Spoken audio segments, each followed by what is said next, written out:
problems, from anxiety to all sorts of very substantive psychosis, suicidality, all those things. And it's very clearly linked. So kids going through a lot of these adverse experiences really affects them. And obviously for those kids who are facing parnasa issues, where the family no longer had jobs, people losing, the shalom bias was going down, there's food insecurity, anything like that obviously would exacerbate this. And we see the data on that very clearly, that those kids who really got walloped were from, again, sadly, how it usually works is already from very vulnerable situations. So that's sort of the COVID piece in a nutshell. But if we're going to be honest, and Rabbi Berman and Nachum talked about, this has been going on for years. And the truth of the matter is that mental health in general and amongst children and adolescents pre-pandemic was just flatly bad. It's sometimes shocking to think about this, but the rates of anxiety and depression in children and adolescents in the US was far lower during the Great Depression, World War II, the Cold War, and the turbulence of the 60s and 70s than they are today. So we're really just seeing these rates climbing and climbing. This was pre-COVID. And again, pre-COVID, we were seeing 1 in 5 children and teens have a diagnosable psychiatric disorder at any given time. And a staggering statistic is that if you look at a kid from 13 to 18 and a half years old, the likelihood is 49.5% of adolescents will experience a mental illness at some point. So we have 1 in 5 who at any given moment have this. But if you look at those years, at some point the kids go in and out of meeting criteria, 49.5% of them will experience this. And when you talk to the kids and survey kids about what's going on and how they manage, 67% feel pressure to keep things to themselves, not talk about feelings, and to pretend to feel better, to not worry anybody. And 65% say they try to deal with their feelings on their own. So there's a whole lot of kids really struggling and really trying to cope with something that's really hard even for adults to cope with all by themselves. And that's something that I think we're really trying to set out to really put a stop to as much as we can humanly do to get kids to not struggle alone. And the same goes for adults. So the issue is, before we even deal with the kids, parents are also really struggling. And again, mental health in the US has not been good pre-COVID, and it's worse now. And across the board, mental health issues, postpartum depressions, anxieties have all increased amongst the adults. And we know that that always filters down to the kids. So we're living in a very anxious and tenuous world.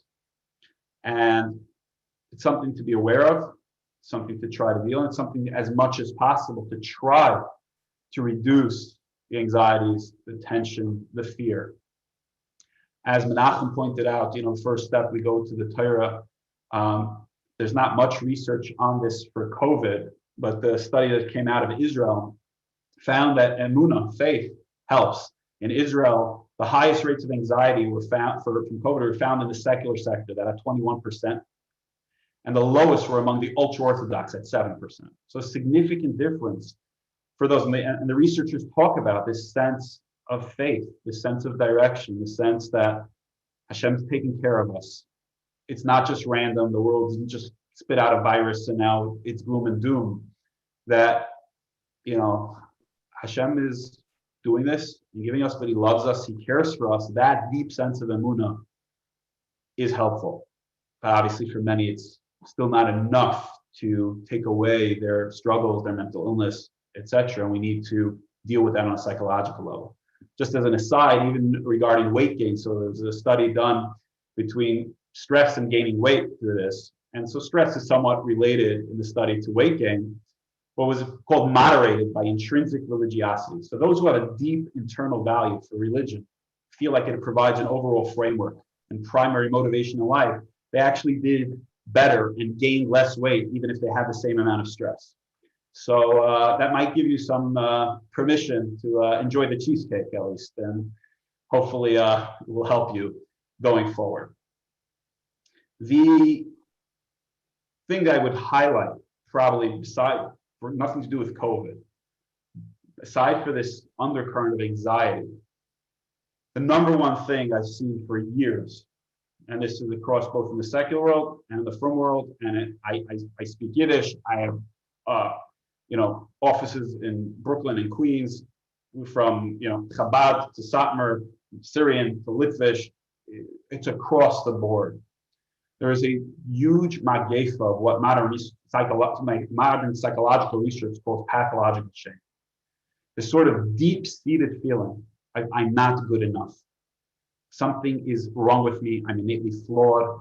I'm unworthy. And that connects, I'm unworthy of real connection. I don't deserve it. And that follows with a sort of thought and belief system of, if people knew the real me, they'd want nothing to do with me. And that makes that really opening up and connecting to people is so difficult. Being vulnerable with them is incredibly dangerous for me, because I think if they really know me, they really see me, they'll reject me. And so I don't really share myself, and I don't get those benefits of human connection, which is one of the most important things for healthy life. Going back to what Menachem said in terms of starting with the Torah, the first loy tov, the template for what is not good, is hayosa adam levada, being alone, being disconnected, being in your own space, not being able to share your real self and feel an empathic, close connection. And that is something that we really need to collectively work on, reducing that pathological shame and really building that healthy core of both our children and ourselves. And sort of related to that, there's a tremendous amount of intense perfectionism. People not feeling good enough on one side, they're constantly shooting for these high goals. And I see it a tremendous amount in the frum world, and especially we try to be the top learner or the top chassid, and it's just really feeling never doing enough.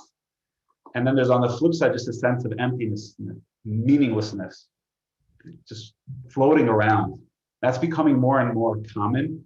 And something that I've been seeing only in the last couple of years that I really rarely saw before is just teens with no aspirations whatsoever. It used to be there were a lot of intense teens, and we still have plenty of those.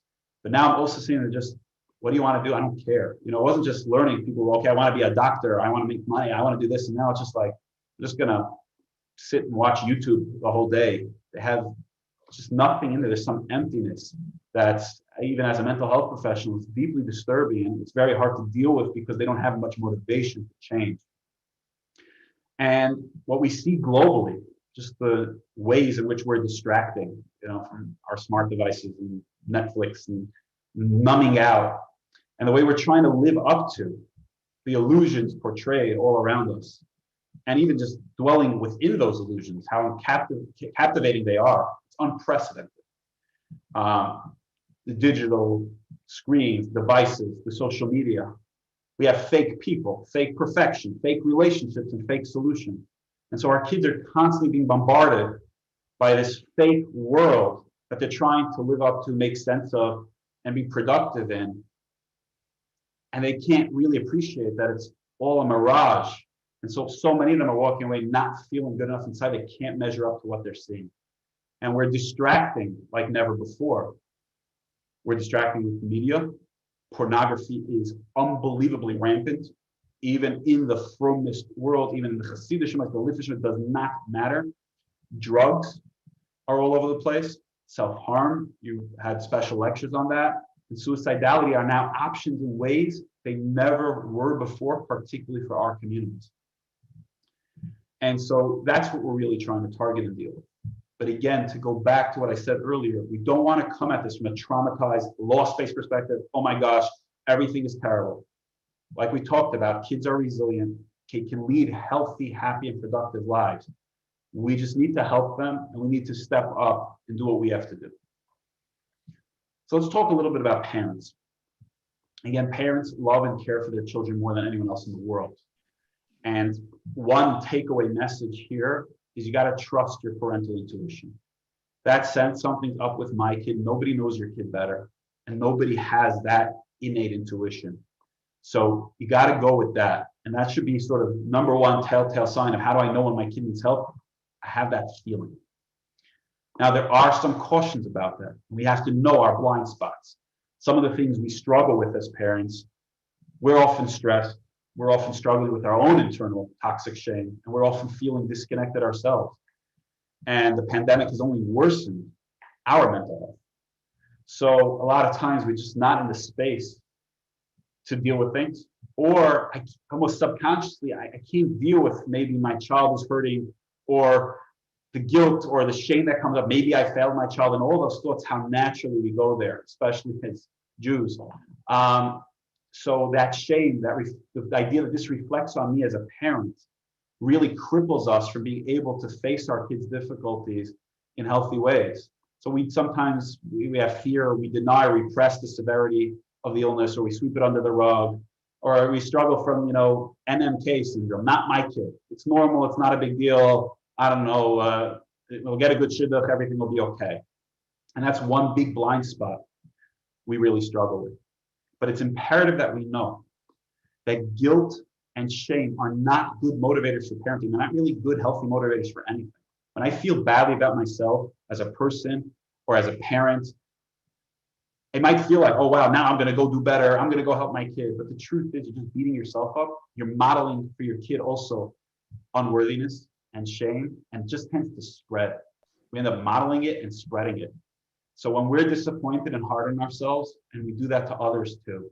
So really the goal here is a lot of self-compassion for parents and trying to put away all that negative chatter in our own brains and face the task of what can I do to help my kid. That being said, the strongest predictors of depression, anxiety in teenagers are children's perceptions that their parents are dissatisfied with them. Like if parents are always pointing out in the ways that they're not doing enough, the way they could improve, and along with poor parent mood. Those are the two biggest predictors. So without coming from a shame and guilt place, the ability to be more comfortable with ourselves, transmit to our kids that we're more accepting of them, and cope with our own challenges is some of the best things we can possibly do for our children. Some parents, the other blind spot is the other extreme. Instead of repressing and shoving it under the rug, they're just so anxious and struggling to cope. It leads to freaking out. Oh my gosh, my kid has a struggle. They get overwhelmed. It's the biggest deal. And they go ballistic. And that also needs to be tempered. Most things can be managed, check into them, deal with them. We don't need the panic. And again, but to go back to the main message, despite pointing out those blind spots, the goal is go with your instincts. And when you're in doubt, check it out. You don't have to be a mental health professional. You don't have to be able to diagnose. The same way you go to your pediatrician, you don't know whether the kid has strep or a cold or COVID. You go and you check. You can do that with us mental health professionals. So now it's going to get even a little bit more just technical. I'm going to go through how to know that your child may need help. And that's basically symptoms. And this is not an exhaustive list, but it's a pretty robust list. I'm trying to give a broad framework, but nail down specifics. Now, again, these are for a wide array of issues. And the hope is that somewhere in there, it'll enter your head. And then if Chas v'Shalom this ever comes up, you'll remember, oh, that was a symptom. I heard about that. I know that that's something for me to look out for. Before I talk about that, just to remember, it's an easy acronym for the IDF: intensity, duration, and frequency. So any symptom by itself, you have to know how intense it is. So if it's self-harm, that's extremely intense. That itself will require immediate consults with professionals. Other things, let's say bad mood. A 2-day bad mood, not a big deal. A 4-week bad mood, duration, that's something you got to check into. And frequency, let's say temper tantrums or things like that. All kids have them. It's perfectly normal. All adults have them. How often? If they're happening all the time, that frequency tells us we got to look at it. So it's always looking through that IDF, intensity, duration, frequency. So now I'm going to go through, again, let's try not to do medical student syndrome where, oh my gosh, my kid has this, my kid has this. Just hear them through. And we're going to talk about a lot of different things. And we'll go through them just for you to have that filed away. So the general ones: emotional, behavioral, or personality extremes or fluctuations. Significant and ongoing changes from baseline functioning. So how my kid was doing this way, and now they're far from that. Anything that's a far from a big change in a kid, that's a telltale sign. And that can be anxiousness, sadness, irritability, aggressiveness, restlessness, tiredness, lateness, avoidance. It can talk about any different thing. It's a big shift from baseline. Obviously, a kid who's constantly worried or anxious, a kid who has repetitive thoughts, they seem to get stuck on certain thoughts or memories or activities. They seem to have to repeat things. They seem fixated on things. Things are taking them longer. A kid has persistent nightmares. If they repeatedly refuse to go to school or take part in normal activities. If they have physical body somatic complaints or symptoms without no medical cause, headaches, stomach aches, nausea, dizzy, or vague aches and pains, and doctors don't have what to attribute it to, and it's coming up repeatedly, it's often a telltale sign that's more of a psychological emotional issue. Again, prolonged or very strong feelings of irritability or anger, or again, like we discussed, frequent temper tantrums. Persistent disobedience or aggression towards family, friends, or authority figures. Again, major behavioral changes. The kid who was usually on time is now always late. The kid who had a lot of pep is very tired. If they were really not engaged, all of a sudden they're always engaged. They have to always raise their hand. They always have to do well. That can be a shift in that way. That's also a sign of unhealthiness. And obviously, poor school performance is something that can often be related to their emotional state. One of the number one factors, especially for kids, is how they're doing with peers. Do they have relationships? Do they feel safe and comfortable? Are they involved with peers? And if people are avoiding people or activities, whether that's family, friends, or social activities, it's another sign to look out for. Increased isolation in general, or strong desire to be alone, or be excessively secretive in what they're doing, what they're not doing. They're in the bathroom a very, very long time. They're hiding things. Those are things to look out for. And again, we want them participating in things that are normal and typical for their age. So if they're not, that's something to look out for. And we look at the distractibility, inattention, difficulty with concentration, or organization category of things. And along with that can be hyperactivity or fidgeting. Then some of the things that, obviously were touched in these earlier presentations here, but not eating or throwing up, using laxatives to lose weight, or binging are all important signs. Changes in dress, covering parts of the body used to expose, like their arms, those kinds of things. I assume you've got a lot on that topic. Again, ongoing lack of energy, even when rested. Kids who are not enjoying the things they used to enjoy. A sense of hopelessness, or if they feel like numb, or nothing matters, just everything is blah, or they feel like they're floating. Obviously, if there's an overuse of drinking or drugs, those are problematic signs. Confused thinking, when their thinking starts to not make so much sense or seems not like it used to be, that's a very acute sign that needs immediate attention. And globally, anything that impedes functioning or leads to neglecting one's health, personal care, or other interests, activities, or responsibilities. And kids, their job is school and friends, and so et cetera. They're not doing those things. That's what we really need to look out for. And obviously, on the most severe end, there's suicidality. And unfortunately, our community is not immune to that either. And what's important to know is the vast majority of teens who end up killing themselves give some type of warning sign that they're feeling helpless and hopeless first. And if a teen makes comments about wanting to hurt themselves or kill themselves, you take it very seriously. Don't assume they're just saying things to get attention or because they're mad. That is something that needs immediate attention. So those are a broad, very comprehensive list of things to file away and things to see, okay, where is my child in that? And again, if you're unsure, just check it out. Now, in terms of helping, so as an aside, it's an interesting thing that the title is Stay in Control in the Ever-Changing World. And I find it almost humorous, as if we were in control and we're just trying not to lose that grip. And I believe if there's anything that COVID or the tragic events of last week taught us, is that we are not in control of very much. And the truth is that the approach is to really let go of our own delusions of control by letting go of the things we can't control, the future, and things like that. Then we can work more on ourselves and work with our children. It's when we try to control things that are really out of our control that we actually lose our grip on the few things that we're able to control. And the few things we're usually able to control is really myself, is really one of the only things, my reactions, my headspace, my mindset, how I relate, is really some of the few things that I do have control over. And I think that's an important shift in focus, because when we're trying to control and make sure our kids are bubble wrapped and safe, we're just living in an illusion. The goal is to really totally accept the reality of our situation and all of the limitations, both inside of us, our struggles, our weakness, and outside of us. And the question then becomes, what can I do in this moment to make it the best moment I can? So living now, right? So we talk about like depression is living too much in the past, and anxiety is living too much in the future. And so much of our lives are just we're living not here.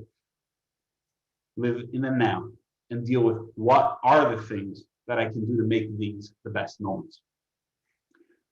So in terms of helping, probably one of the most important things, aside from really treating kids well, which is the most important thing, is talking to kids.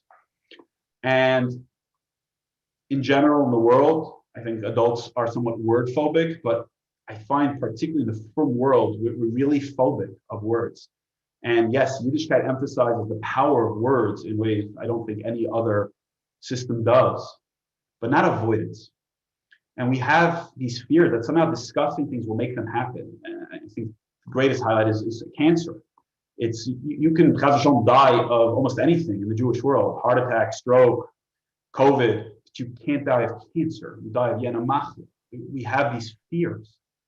And then certainly when it comes to mental and emotional health, it's like just don't go there.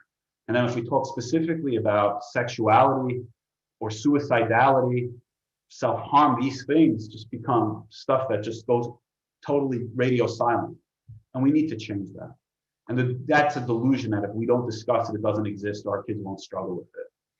And you ask, Menachem Zanatzal, and ask in the community, you spend a few minutes with him, you'll find out what's really going on. We can't keep things from our kids. They'll know on some level.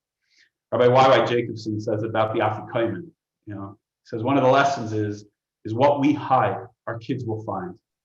And really highlighting that in our times, we need to open up to closed off places. And a lot of the previous generations, that was a no-go, for better or worse. But our kids need us to really be much more open and explicit with them. And the truth is, even in the secular world, the majority of parents never talk about mental health with their children. And that accidentally can perpetuate the stigma, but we can't go there. It's not something spoken about. 82% of teens, these are secular teens, are calling on America to talk more openly and honestly about mental health issues in this country. And 46% of them reported that social media is their most common outlet for learning about coping mechanisms for mental health. They're not going to healthy adults in their lives. They're going to the internet. And they even 43% follow or support someone on social media who openly talks about mental health issues, because that's where they're getting it from. We're not doing the job. They will find others, and they're not necessarily the best resources we want them to have. So what do we really need to do is show our kids it's okay to acknowledge feelings. The only way to really do this, we can talk about our own. And pandemic exacerbated our issues. COVID-19, like we talked about, affected stillbirths, maternal mortality, depressions, anxieties across the board. If you have mental health issues, you can disclose it appropriately to your children. When we talk about our struggles, whether they're diagnosable or not, they meet threshold or not, if we're taking medication, or sometimes even in terms of our shalom bias, the kids are going to be living with it. The only question is whether they'll have someone they trust to help them understand what is happening. And that is crucial. You have to do that in a boundaried way. They don't have to know all the details, but they need to be able to cope with the vibes that they're getting, the feelings that are in the house, and they need to be able to see these are things we can talk about. Make sure, though, that they don't feel responsible for it, or they have to be the therapist to their parent. Other critical elements is stay involved. Talk to your children like daily, over dinner. Understand what's going on in their lives. What was your favorite part of the day? What was hard for you today? What would you like me to know about today? My family with younger kids, we do a bad, medium, good. So tell me something that you felt was bad, something that was medium, and something good. And this way, you just keep involvement and connection. And it shows that you want to know not just the good things, and you want to know something specific, not just that was fun. And remember, you really don't have to be an expert in mental health to have conversations with your teens. There's no such thing as a perfect parent. Be yourself and dive in and start these conversations. And I will talk to you about how to do that, because I want it to be very pragmatic. So for some parents, just setting the stage, the best time to talk to your child when you're driving or walking together. So being distracted by the world around you and avoiding that eye contact sometimes makes it easier for both of you to have that conversation. For others, it's home, in your kid's bedroom. Wherever you do it, just be sure you have plenty of time and without interruptions. You don't have to also have the answer, nor should you do all the talking. Teenagers mostly need their parents to listen to their concerns openly without judgment. Be okay with silence. And remember, if a child does try to talk about this, which is not so common, it's hard to get them there. It's probably taking them a lot of work to work up that courage to speak to you. They're likely feeling very vulnerable and hyper aware of how you respond in those moments. And just keep it open-ended to avoid that fine or okay response.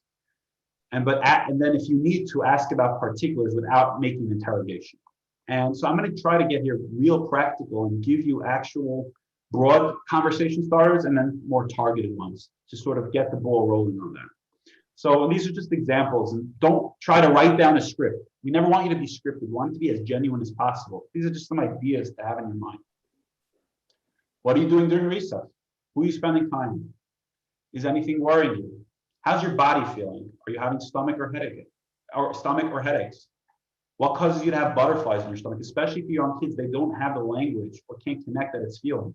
So talking about sensations in the body can be much more helpful. And for many of our teens and adults, that's true as well. Is it easy for you to fall asleep? Is something making you scared? Do you have any problems paying attention? Who are your friends now? What do you do with them? If you suspect any bullying, have you seen anyone being bullied? Does anyone bother you at school? Has anyone made you feel bad there? Or other kinds of things. Has anything really frightening happened to you? Have you been feeling cranky? Do you know what's bothering you? Do you feel sad? For kids who you're really concerned about, put it out there. Do you sometimes wish you weren't alive at all? Those are for kids you struggle with. Pointing out the observations, we're going to talk about this more, and getting the teen's input. Don't infer the teen's crazy or it's his fault. And don't give up asking if your first efforts are shut down. And when you find the time to talk, make an effort to listen. Don't just offer advice or solutions. Listen empathically. Try to understand it from their perspective. So here are some examples. You're kind of not getting much from these initial prompts, things that are a little bit more pointed. And the safety of this is that you're talking about a specific behavior without any judgments. So I noticed your list of specific behavior, like spending more time alone. I noticed you're sleeping more, or you're less or more teary or angry. I'm concerned and would love to find the time to talk about it. So you're not doing any judgment or anything. You're putting out there the data and you're trying to get them to talk about it. So you can just spell it out. I see you're spending more time in your room by yourself and you're not going out with your friends. I'm concerned about that. I notice you haven't been doing much homework lately. I'm wondering if you haven't been in the mood to deal with school. So you're giving them almost a sense that maybe it's the mood. You're giving them that opening. You're sleeping a lot more than usual. I wonder if it might be something bothering you, or if you're not feeling like your usual self. Some very broad question that can be very potent is, what's the hardest thing about being you at this moment? And that really gives kids an opportunity to open up. Sometimes they need us to open up first, and say, I felt depressed or anxious myself at times and noticed you might be experiencing some of the same symptoms.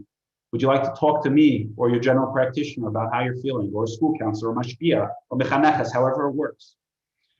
Know also that asking about thoughts of death, for example, it shows your kid that it's okay for them to share with you. Never talking about something doesn't make it not happen. It just means that it's something that's taboo. Same thing goes for sexual issues and other things like that. And I know you had Debbie Fox talk about that in terms of growth, and that's incredibly important. And it's incredibly important for the boys as well. And then even asking ourselves, how's my behavior changing because of my kids, and noticing my reaction so that I can go and have those conversations from a healthy, non-judgmental, accepting, not need to fix it place. And again, don't be surprised if your teen just insists nothing's wrong, or they become irritated by your suggestions. Many teens are very embarrassed, ashamed, afraid, or confused by what they're experiencing. And just again, try to keep the communication open, try to keep the door open, try to keep the relationship going. And sometimes you can even own the stuckness. You can say, I'm feeling stuck. I'm not sure how to help you. I've been reading up on good mental health and wonder if you've noticed yourself feeling blank feeling. What would it be like to talk to me or the school counselor about how you're feeling? So you're modeling for them the ability to talk about this. And you're showing them that it's not abnormal or weird or awkward. We're putting it out there. Many teens are much more comfortable talking to their friends, and peers are huge in terms of teens' importance. But they might lack the wisdom to deal with serious problems. So it's best if your team also has older people they can count on as well. And you want to help them identify some people, especially because they might not want to talk to parents. It's very common that teens will open up with somebody else. And you want to help them pick 3 different people in different settings that they might be comfortable sharing with. But in terms of this conversation, there's some things to make sure you're sort of not to say. So sometimes we all say, we all feel that way sometimes. We're all sad or we're all anxious sometimes. It can be very tempting because you're trying to soothe the kid and make them feel what they're feeling is normal and nothing to worry about, but it can be very dismissive or invalidating, especially for a kid, especially if a kid is really struggling. You might need to really do something and get help to work through those issues. Or similarly, phrases like, okay, when you're older or in the future, don't really console a kid right now who's stuck in their current issues. And similarly, if we say, don't worry, you'll grow out of it. And for many mental illnesses, the truth is not the case. And if we let time go on and on and on without intervention, most of the time it gets worse. Even if it is the case that they will grow out of it, they're not going to feel particularly understood or comforted by that. Right now, I'm struggling, I'm in pain. And also kids tell us that when parents compare their experience to what they experience, I had that when I was younger. When I was young, you would have seen how difficult it was. That really invalidates children's struggles, and they really don't deal well with that. Similarly, if we say, you have nothing to be sad about, you have everything. So we might be coming from a good place. We might be trying to remind them of all the good and positive they have in their lives. But again, when I'm suffering, it doesn't help that people had it worse, or that other people, starving in Africa or down the block, they're in the hospital. Validate their pain. Similarly, if we go to the other extreme and say, that's not normal, that strikes at the other end of the spectrum, can really send the kid flying into panic. And one of the other things that we sometimes do is we tell kids not to tell or keep it secret. And that's very not healthy. We want to help kids, give them a language to share their truth and how to identify people who are healthy and safe to share it with. And again, to reiterate, resist the urge to just fix the problems. It's not your job to fix. That's why you have mental health professionals. It's a parent's job to love, support, encourage, be there so that they feel less broken, less alone, and that they feel loved and accepted. And kids reiterate all the time, they didn't want their parents ashamed of them. They want their parents to know, I'm doing the best I can. It's just gotten really hard for me. So some of the helpful things that you can relate to kids are just that empathic statement. That really sounds difficult. Can you tell me a bit more about what's going on? When did it start? Or how does the stuff that we just spoken about make you feel? Or just, I'm glad you were able to talk to me about this. And tell them you have a safety net. I'm in your corner. We got your back. And here are the other people who love you and care for you. Let them know mental struggles, emotional struggles are not their fault. They're diagnosable. They're treatable. Help is available. You can ask them, do you have any ideas what you'd like to do next? And if it's okay if you don't, let them know you're here for them and try to make a plan, even if it means just following up, do some research, speak to a doctor, just setting times to converse and be there. Just keep the conversation flowing. Don't shut it down and listen much more than you talk. And make sure you let them know you want to be there in whichever capacity you can. And let them know, again, if you can't talk to me, who are some other folks you'd be more comfortable talking to? And most importantly, don't be afraid to seek out professionals. And again, use them like pediatricians, something called a checkup from the neck up. I spend a great deal of time in such consults letting people know, do I think this is something that needs professional intervention or not? Does it need more attention, intervention? What kind of intervention? And that's very crucial. So you don't have to feel like, now I'm signing my kid up for therapy or psychiatry. It can be a consult. It can be a consult without even the kid there, just to even check in on what you're seeing. And just so you know, there's a study that showed treatment delay, and again, this is in the secular world. Delay from symptom onset is 6 to 8 years for mood disorders and 9 to 23 years for anxiety disorders.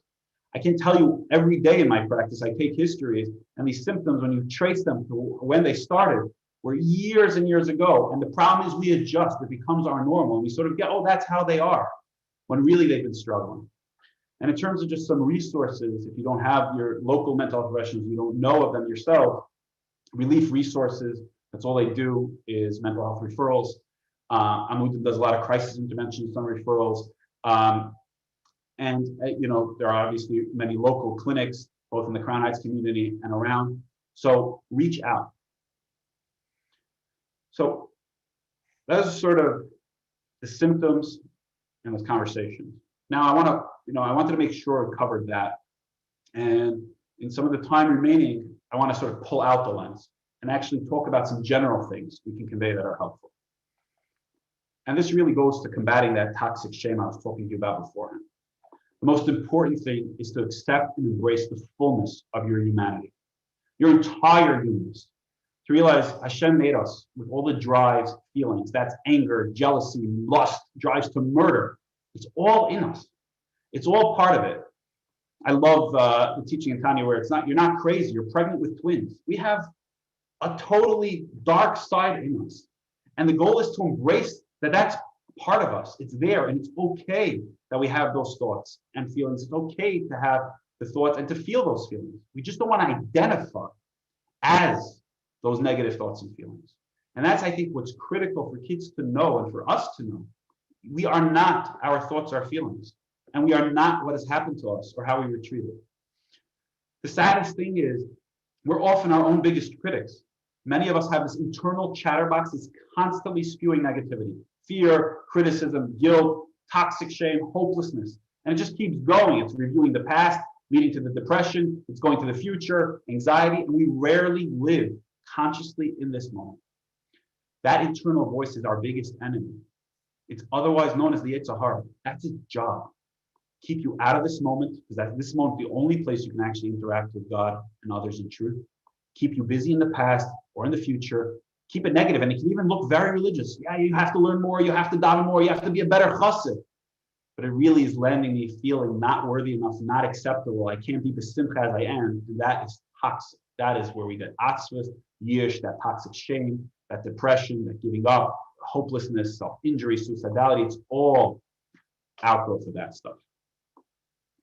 And we need to share our struggles, and including those of the giants, of Gedolim and Tzaddikim. I think one of the greatest lessons, particularly speaking to a Chabad audience, in accepting humanness, and for all those who are not Chabad, applies equally. To accept our humanness and decreasing the stigma of utilizing mental health resources is something that occurred with one of the Rebbes, the Rebbe Rashab. And this is in the Rishimas, the diary of the Rebbe, and the Rebbe had shared it publicly on a Shabbos talk, and I've heard Rabbi Y.Y. Jacobson talk about it, and I've seen it in the Rishimas, in the diary. But it's shocking to me how many of the Chabad clients I work with don't know this famous story of really this Heilige Goin and Tzaddik, the Rebbe Rashab. And for those of you who don't know, the Rebbe Rashab was Reb Sholem Doid Ber Schneerson, the fifth Lubavitcher Rebbe, known by the acronym Rashab.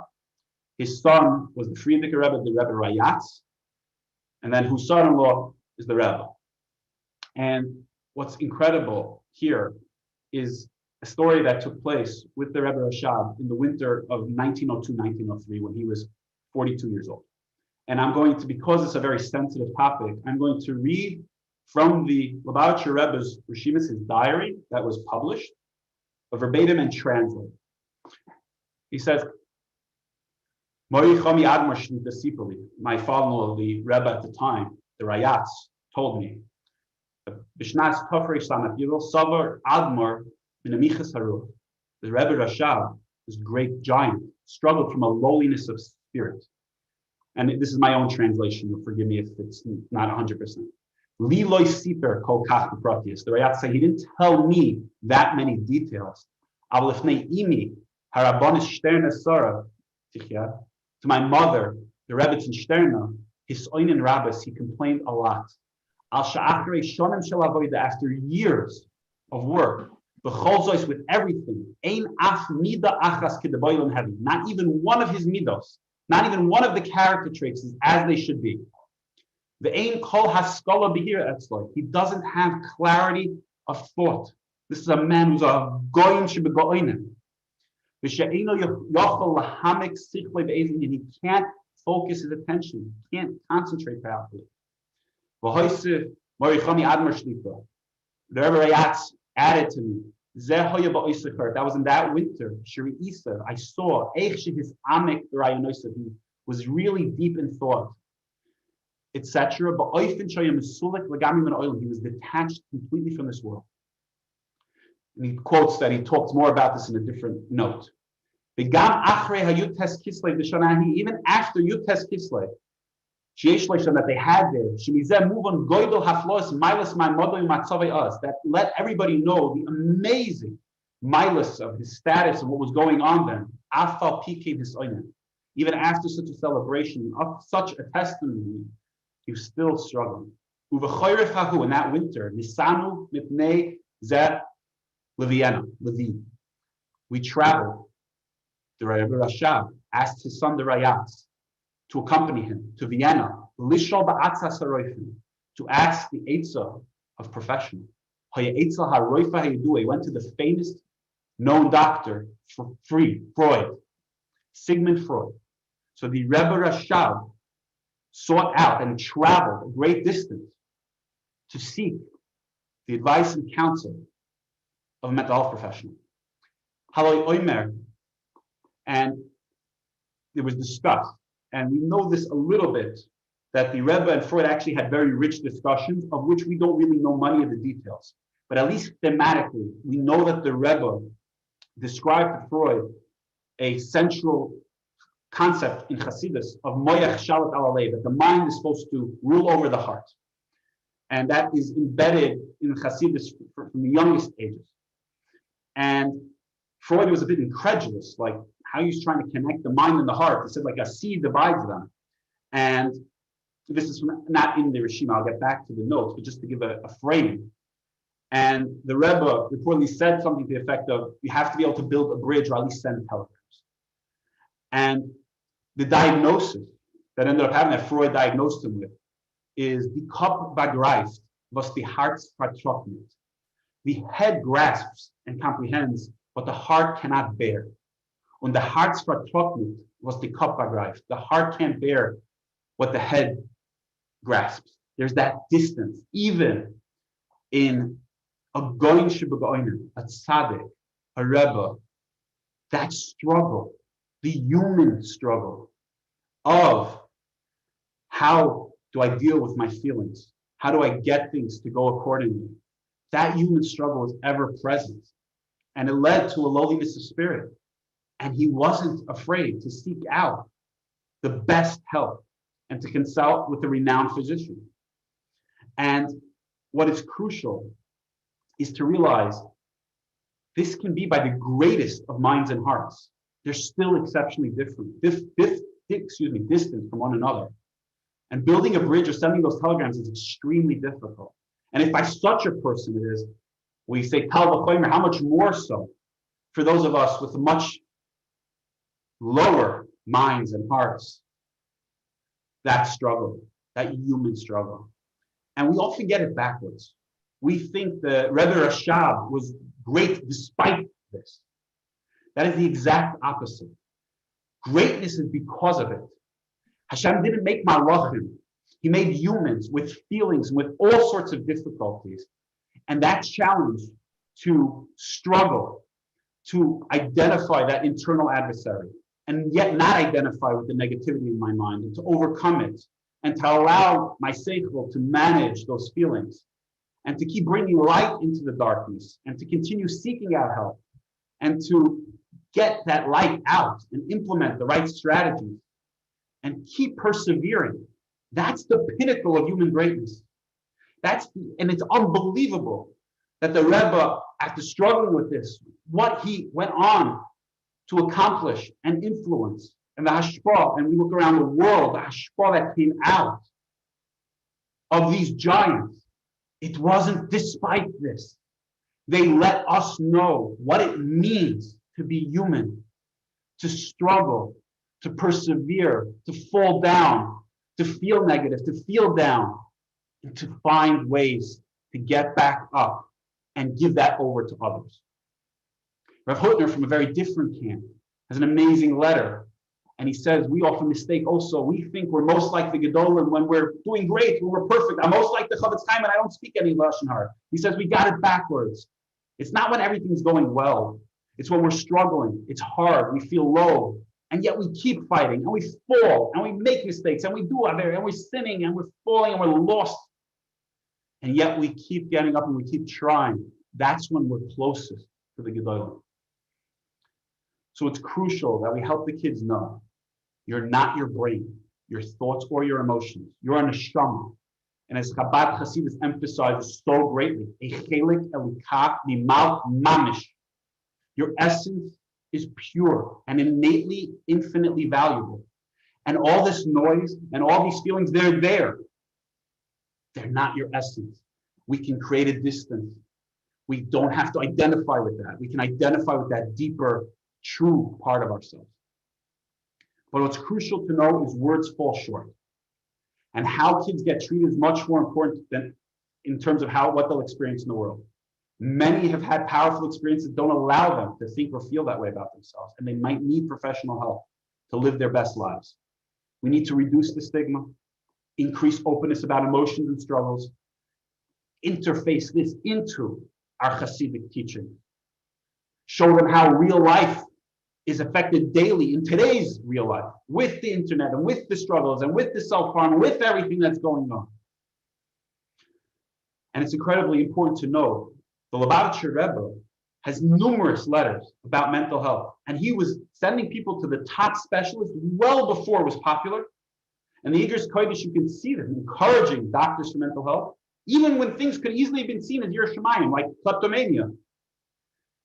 And you see side by side, Torah, Hasidus with the professionals. There was no steer. He was able to integrate. The only time I saw him oppose anything from a mental health professional, and it's such a lesson for us all, is when a patient reported that the doctor gave up hope on them.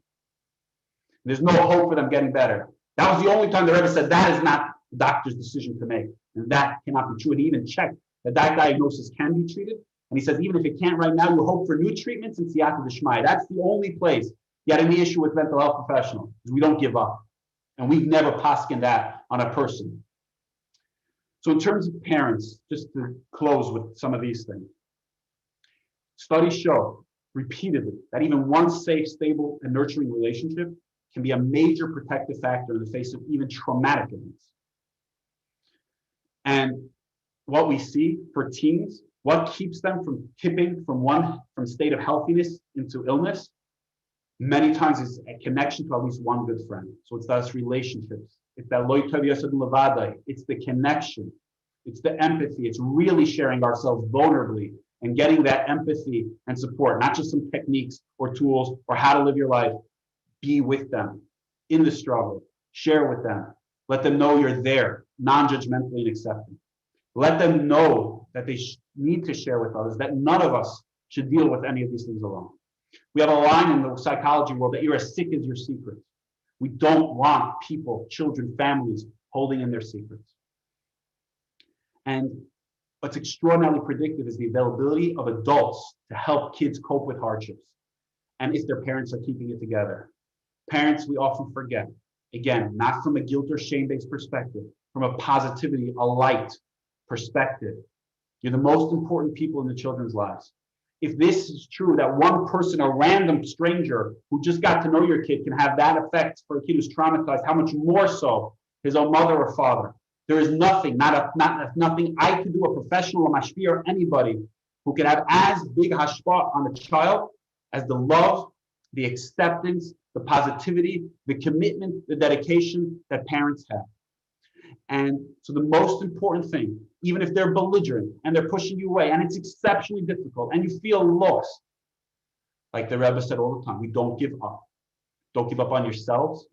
Don't beat yourselves up. Fight the same negativity. We're going forward. Deal from a healthy place internally. Identify from your Chelek Elikami Ma'am Mamish, and help connect to that part of your children. And if we really do that, and we all do that together, and we stop being factions and hiding, and we come together as a Klal Yisrael and do that, hopefully we will really merit to see the coming of Mashiach, Heikif in Yad Mamish. Thank you very much. And I'm open for questions if anybody would like. Right. All right, so there's a couple of questions out here. I'm going to read them off to you. The first one, with all the struggles that you're talking about, there's so much stress on the parents and kids. Kids are acting out more chutzpah and more defiant. And of course, we understand they don't mean it. How do we deal with it when we are constantly facing the kids exploding? How do we respond without losing it? And at the same time, keeping in mind that there's so much a parent can handle. So again, we have to be kind to ourselves. We have to start from a self-compassionate place. We have to know when we're stressed. We have to have our own people that we're connected with and our own supports. We like to stretch ourselves thin, and it doesn't work. So we need to do what we need to do. And sometimes we need professional supports. We need mashpiyim, we need mashpiyos, we need friends, we need family. We need as much as the kids do. In terms of the chutzpah and those issues, so that's what I was saying before, we have to let go of some of the control. A lot of times the kids today are not going to necessarily behave the same way that maybe kids even 20 years ago did. There's a cost benefit. When we're more open, we relate to them more on their level. That allows them to be more open. That also allows for more chutzpah. And sometimes that's a price we pay. We don't want to find a balance. A lot of times also, when we're busy focused on the chutzpah, we lose the message underneath. What's the kid really in pain about? What are they struggling about? We're so busy shutting down the chutzpah that we lose the message. And again, as the kid ramps it up, it's usually because something they're struggling and it's not being met. And we're often clashing about the chutzpah or the defiance, and we're not dealing with what's underneath. That's the tip of the iceberg, what's underneath it. So we got to try to, the hardest thing as a parent, put our egos away. Okay? Very, very rarely are we, dealing with chutzpah because that's what a real kavod ha'adam or kvod shemayim is, because we're human and it hurts. And we get frustrated. I joke with my kids, people pay to talk to me. At home, nobody wants to listen to me. It's very human. It's very frustrating. My kids years ago, when one of them was young, they used to chap, I guess, that people think you're smart about this. He used to call me a stupologist. That was his insult, to let you know, put you down where you belong. We need to try to calm ourselves down, not from an ego place. Stay calm and say, what does this kid really need?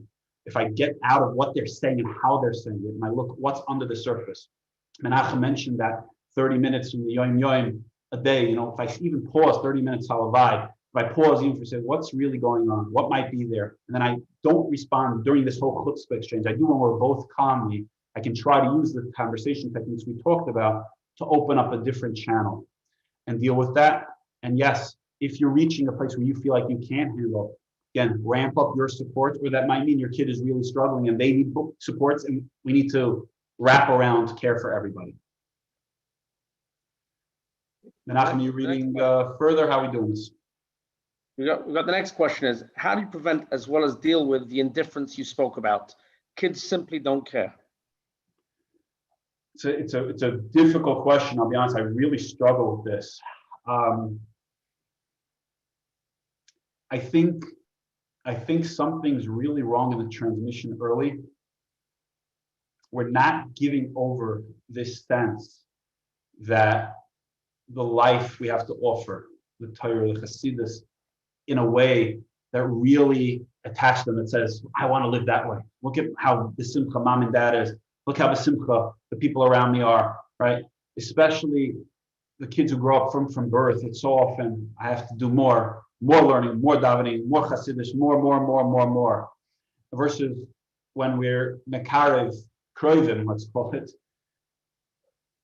go slow, steady, we're open, we're accepting, we're the aura, let's say, of Yiddishkeit, of Chassidus, that positivity, that joy is not being transmitted to them, because I think if it was, they would want more of it. We naturally are pleasure seeking.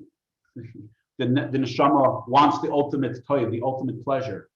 So we need to instill it from there. And then we also have to look at what's blocking them. For a lot of these kids, it's subconscious. I gave up. Like, I can't access that anyway. I can never be that. I can't measure up anyhow. So it's almost better to not care. Let me get out of it. But there is something going on where, like I said, even for me, I have not seen the last couple of years of seeing this more than ever before, a certain lack of core. And we really need everybody, parents, mental health professionals, mechanchim, everybody to sort of really pick at this and try to figure out what is lacking there. I certainly, the longer I do this, I tell people, the less I know, the more humble I become. I don't have all the answers. And I think that's okay. It's important for us to be able to say, I don't know, and to keep looking and not to give up. You spoke about social peers. Have you seen any real success in helping a child who has really bad social skills improve in a real way? So, okay, so definitely not my forte. I actually refer out kids with significant social skills deficits. It's not, but I believe there's a few things. First of all, the earlier you get these, so some of these kids are on the, what used to be called Asperger's and now is the ASD spectrum. Some of them actually language deficits. A colleague of mine, Dr. Mandelman, constantly picking up missed language. And if you don't, so you can be good at, vocabulary and those things, but you're missing the subtleties of how we communicate with each other and how social world is communicated back and forth. You can really become deficient. And that has a lot of success when they get, that kind of social pragmatic language help. There are certainly concrete things you can do to help them with the social skills, but also it's not all or nothing. It's not about having those kids with the really terrible social skills go hang out with the kids with these amazing social skills, letting them connect on any level, even with people more similar to them. And also, it doesn't, we want to choose quality over quantity. Having 1, 2, 3 good friends in the world makes all the difference. And so if we can help build bridges, and a lot of these kids need help, they need us to invite that kid over for Shabbos or a play date and help them along the way until they can get more comfortable with each other. So again, certainly, we never want to cap somebody and say it's unattainable. We want to get them whatever the various forms of help, and we want to build as many bridges. And again, we want it to not just be on the parents. So a lot of socialization happens in schools, in camps, at shul groups, etc. Find every possible avenue to connect, to create some of those good connections. I wanted to ask if you could speak about depression in 8 and 9-year-olds. Okay, so depression, particularly in young children, so sometimes you see it as sadness. A lot of times you can see it as irritability or agitation. And so that can be confusing because sometimes you see them as behaviorally challenging or just it become difficult, but they're really struggling. And again, that goes back to that, remember that mnemonic IDF, intensity, duration, frequency. We all get sad. 8, 9-year-olds can also be sad for many reasons. They're too tired, something's not going right at school, the teacher said the wrong thing to them, etc.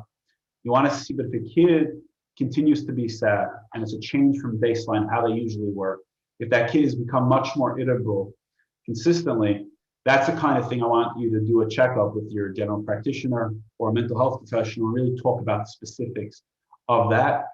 And again, a lot of that is trying to figure out what's going on in the environment, whether that's at home, yeshiva, camp, trying to figure out what is pulling this kid down, what is creating that negativity, where are they not feeling successful, how can we build that up. And again, as much wraparound, the data is extremely clear that any one thing doesn't do the trick, but if you get all the parties involved and all the stakeholders and they start making those changes, especially if you catch it at 8, 9 years old, you can really have a dramatically different trajectory for a kid like that.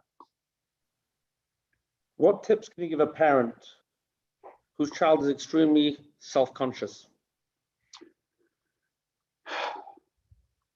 So first of all, we use self-conscious as a sort of a euphemism. That often means that they really struggle with that pathological shame. Most of them, they really feel unworthy. They don't feel good enough. They don't feel like they can measure up to the people around them.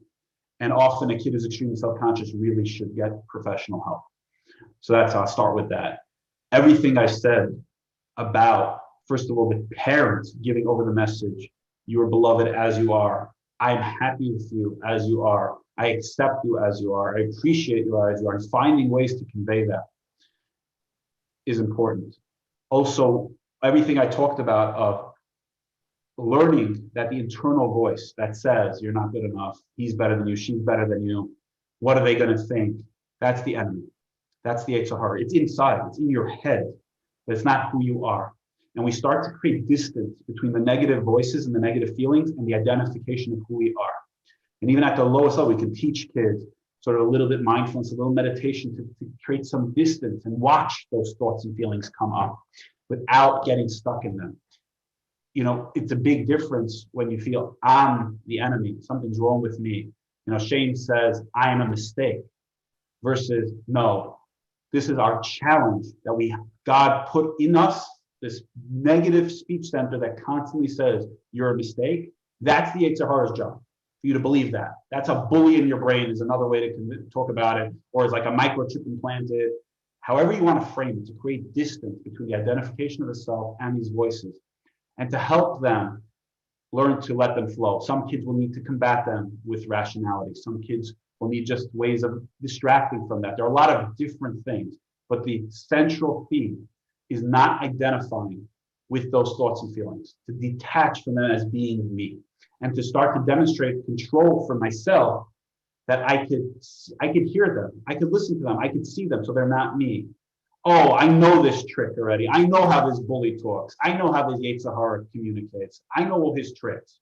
And the more he sees it that way, and he has almost an enemy that he's fighting with light, that goes. But those kids really, really need a lot of professional help. And then that person can help target the interventions to your kid's specific issue. We've got a couple more here. For a parent who struggles with anxiety, can that impact their child to a point where the child begins to feel anxious about things they never felt anxious about because of the way they see the parents react? You know, we speak the truth. And so absolutely. Many times parents will say, oh, I never said anything to them, or I hide it from them. And that's what I said before, you know, why Jacobs said, what we hide our kids find. It's not that they find out specifically mommy suffers from an anxiety disorder, daddy suffers from an anxiety disorder, but they feel it. The whole atmosphere in the house is dramatically different when a parent's calm, relaxed, chilled, or a parent's uptight and tense, even if they don't say something clear to the kid. And yes, both in terms of genetics as well as the environment that you're giving them gives that over. Again, not go home and beat yourself up now that you're anxious. Now you should also feel badly, but know that that's your challenge. Know that that's your struggle. Do what you can. Again, if your child at age and how you can communicate that and not, you know, to let them know that mommy struggles or daddy struggles and how they can cope with that. To say sometimes with them that, oh, you know, mommy got anxious, daddy got anxious. That's really okay. To sometimes go the other way and make sure you're really letting things that you might not otherwise go almost to the Rambam, go to the other extreme and try to create a really chilled environment. And if you see it really impacting them already early, let somebody, again, professional, start to help them. Or sometimes in a case like that, it's better that the parents go for the professional help so that they calm down. And especially if it's a younger kid, I'll often rather the parent be in treatment than the child, because I can get much further with them and that impacts their whole family. And then I've seen that so many times where parents will say, wow, I didn't even know we could get to such a complex. I didn't know we could have this sort of environment in our house. And that really can pick up life for the kid in a whole different way. Right. Okay. So here's another one, and I'm going to add to it. What is the best way to deal with a child that's clearly anxious, but based on your presentation, the child does not necessarily fit a candidate for therapy? What would be the best way to parent them at home? That's the question that's been posed. And my question to you, which comes up all the time, parents want their children to go to therapy, but the child refuses. How do they encourage and get it to work? It's an excellent question. Again, a lot of times the questions are better than the answers. So first of all, a lot of times one of the resistances to therapy is because we frame it as, okay, you got real problems, now you need a therapist. And I tell parents and mechanchim on the phone all the time, it's got to be for them, by them. To whatever level they're coming, because they realize something for them on their own will increases success. Also, many of us think, oh, therapy is for the nebuchs, the guys who couldn't make it. And I want them to know, I have the coolest kid in your class, in my practice. I have literally Rosh Yeshivas. I have real estate and healthcare moguls. I have some of the highest functioning people Klal Yisrael has in my practice. Why are they there? Each of them has a struggle. Each of them wants to live life better. So if we make therapy more of like a personal trainer at the gym, it'll become much less stigmatized and many more kids would be more open to it. But if a kid, bottom line, isn't going to go in, that happens many times, get the parents getting educated about how to deal with that condition. So in this case, it's anxiety. There are a lot of excellent children's books I have parents read with their kids. I have parents learn about the anxiousness. We can sort of train parents to almost become para therapists in the sense that we give them the tools and the concepts to bring home. So there's a lot you can do without the kid coming in, as long as you're really open and willing to do that. And parenting them at home is, again, one of the crucial things with anxiety. This is really a talk into itself, is the natural instinct as a parent is always to reassure the child. It's going to be okay. No, there's no burglars. No, it's not happening to us. And that's fine for kids who are dealing with regular struggles. The problem is once you're really in an anxiety disorder camp, the brain is always, but what if, but what if, but what if? And the reassurance lasts, it's like a bandit. It lasts very short term, and then it's back. And the treatment globally, sort of don't try this at home without guidance, but I'll just give you the global framework, is something we call exposure response prevention. Is actually facing fears. So to have a kid, maybe a burglar might come. How do you do that? You have to know what you're doing to do this. You should not do this on your own without guidance. But I just want to give you a concept of how it goes against the natural instincts and why parents can often just keep the cycle going. So I get a security with a kid who trusts me, and then I can tell them, is it possible a burglar will come in? Let's say, take that example. Can I ever guarantee with absolute certainty that a burglar won't come in? No. If Hashem wants a burglar to come in, will he come? Yes.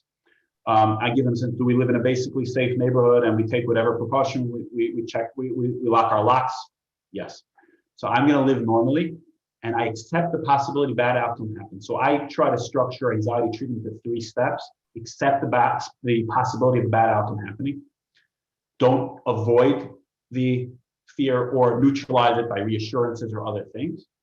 And then ask yourself, or for this case, your kid, train them, what would I do this moment? What would I want to do this moment if I was not anxious?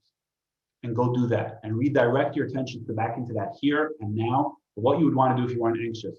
So instead of going to check the lock, most kids don't want to recheck the locks or whatever other fear they have if they weren't anxious. They would want to play, they would want to read, they would want to run.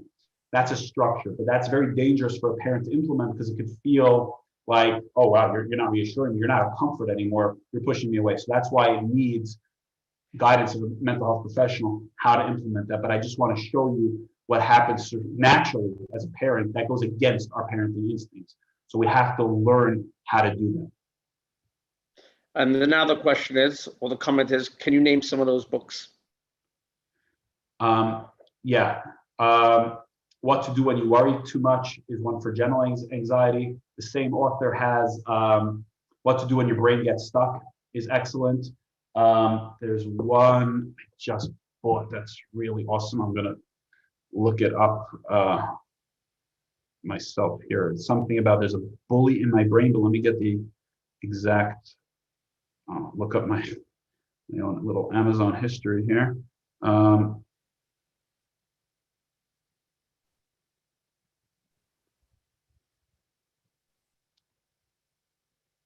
Oh, here it is. Brain Bullies, Standing Up to Anxiety and Worry by Brett Novick. It's a really cute, but really good book on that. So those are a couple, particularly for anxiety. Okay, that's it for now for the questions. There's one more just came up. What does it mean when parents spoil their children? Is it about giving into everything or buying them tons of stuff. So it's interesting. My mentor, his words are now reverberating in my mind. He used to say many years ago that a spoiled child is a child who got too much of what they did not need and not enough of what they did. Meaning, we're often, instead of giving our time, our focused attention, our acceptance, our love, we give them stuff. And then they become dependent on getting that stuff and the retail therapy and the new item in order to manage their emotions. And that is what sort of the spoiled child is. You don't spoil a child by giving them too much love, too much empathy, too much understanding, too much acceptance. You cannot spoil a kid that way. There is no such thing. It is only through replacing those things with stuff. And today, unfortunately, and I'm as guilty as anybody else, we often give them this, where it's not us, it's we're busy, we're distracted, it's half our attention. And yeah, it's much easier to just buy something on Amazon for them than to really connect deeply with them. And so that's what I think the root of spoiling is. You have time for one more? I'm hanging out. What would you guide from the mental health perspective to parents of a child who doesn't daven at all, as well as the young child that has no warmth for Yiddishkeit? Okay, so it sounds like the one who is not davening is older, and this is, again, it's hard to know when this level is reached, but the general rule of thumb with this is stop being their mashgiach, stop even being mechanech them.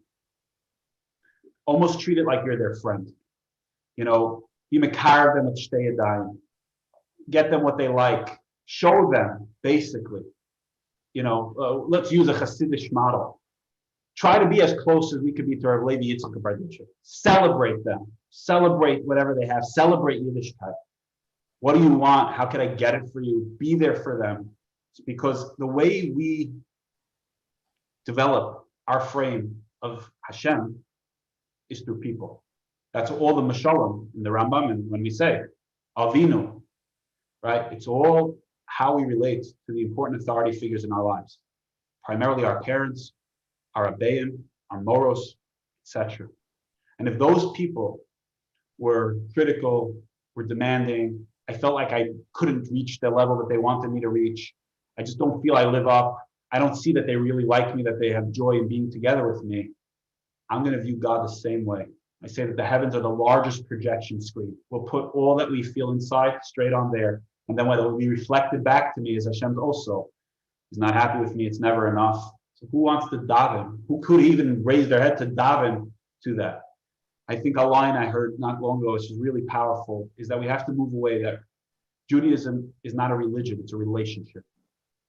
So we want to relate to them and build that kesher and make them feel warm, accepting, and for them to see, wow, this is what Torah does to people. This is how they treat. I want more of that. And I want to get to the source of that. That's to the Eibishter. If you focus on you have to daven this, do this, I'll pay you $50 to daven, it's usually short-sighted. To whatever level you can create positivity around that. And quite frankly, one of the tragedies of our chinuch situation is the kids have no clue what davening is. Half the time they don't know the words. They just it's just some ritual that they do. And so once a kid crosses the threshold of the social norm of, okay, I don't daven anymore, has no meaning. So if anything, we really need to step up tremendously. What is davening? What does it mean to relate to Hashem? What does it mean to talk in a very real way? And for the younger kids, sorry, I lost part of the question here. The young child has no warmth to Yiddishkeit. It's the same message. That warmth, they're not picking it up in the environments, and it's a tragedy. So many times we get so focused on the curriculum, on the sheet, on finishing this, on finishing that, and we lost the varmkeit, we lost the warmth. And you know, it's so profound for me because you know that was what Hasidus was all about, was bringing that fire back in. And it goes back to the comments I made about those from birth. You know, we so often we lose that. And we're just so busy with do this, follow the routine, finish the system, that we've lost what we intended to do, and to create that zest and that fire and that geschmack and that. But it's really transmitted. If they see their parents reach out to Hashem, they see that their parents cope with tragedy through a place of emunah, that they see a varmkeit, that there's a singing, there's a love, there's a beauty, they're going to go towards it. We're very simple. We're programmed. If something makes me feel small, less than, inadequate, like I can't do enough, why would anyone want part of that? So many will try because it looks so important, and then they give up. And some kids will just be like, no shaykhs. It is very hard in the current world to create that varmkeit. We have tremendous competition. You know, these videos, these games, these social media are enormous distractors. Look at how many of us as adults are constantly struggling with it. So we really need to step up our whole relationship in terms of Yiddishkeit and what we're conveying to these children. And so much of it requires a pivot from hitting all these benchmarks and what's that issue and where's my kid doing and who's bigger and who's going to be better on the shidduch market, to this the real what's going on inside you and what's your kesher. Moshe Feinstein, that's how you're just reminding me, he makes it almost sound simple as a joke. I don't know anybody who's able to do this, but he said every positive thing a kid gets, an ice cream, a bicycle, the Eibishter giving you, he wants you to have. If you parent like that, so mamela, then the other things that are a little bit more difficult, they want to do as well. So obviously, again, like I said, I don't know anybody who's done that, but to whatever level, we can give them a sense that the good things in their lives are coming through the Eibishter. That's how it works. Sorry, I'm seeing a... So, Dr. Zimmerman, I want to thank you for presenting tonight, a beautiful presentation. And Menachem Friedman, it's late. We really appreciate you giving your time. And whoever wants to watch the presentation, if you join later on, it will be on YouTube. Unfortunately, we got a little late start on YouTube, but I will post later this week the full, we missed the first 10 minutes on YouTube, but we'll be able to, you could watch this, what's on now, and I'll post the full one, later this week. But again, thank you, Doctor, and thank you, Menachem. We appreciate you taking the time and presenting. Thank you. Pleasure and a privilege. Good night. Thank you.